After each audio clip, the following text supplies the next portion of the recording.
Hey guys, আজি ৰাতিপুৱাই পিছফালখন চাওঁ বুলি আহিলোঁ। এইফালে ৰাতিপুৱাই ৰজাক ওলোৱা দেখি আম্মাই কাপোৰখিনি ধুই পেলাই ইয়াতে মেলি দিলে আৰু এইফালে আব্বায়ে দুটামান লৰা লগাই পেলাই পিছাৰিটোৰ পুনিখিনি চাফা কৰাইছে। ইমান যে পুনি হৈ গৈছিলে আৰু এইখনে আমাৰ সৰু সুৰা বাগান আৰু এই পৰিৱেশটো ইমান ভাল লাগে। পিছফালে গৰমত যে ইমান ধুনীয়া বতাহ মাৰি থাকে। পিছফালৰ ফ্ৰেছ বতাহ লৈ আহি এতিয়া দুপৰীয়া সাজ বনাবলৈ ইয়াতে আইল তিয়াই থৈছোঁ আৰু এইফালে মায়ে কচুলতি গুচাই আছে।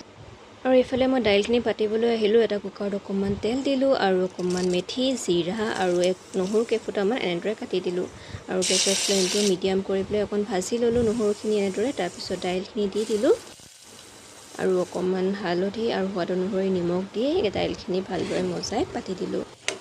আৰু সদায়নো কি একেকৈ খাব, আজি অকণ বেলেগকৈ বনালোঁ দাইলখিনি। আৰু এইফালে কুন্দুলি কাটি ল'লোঁ আৰু এখন কেৰাহীত অকণমান তেল লৈ পিঁয়াজ আৰু জলকীয়া দি ভাজি ল'লোঁ পিঁয়াজখিনি আৰু এতিয়া কুন্দুলিখিনি দি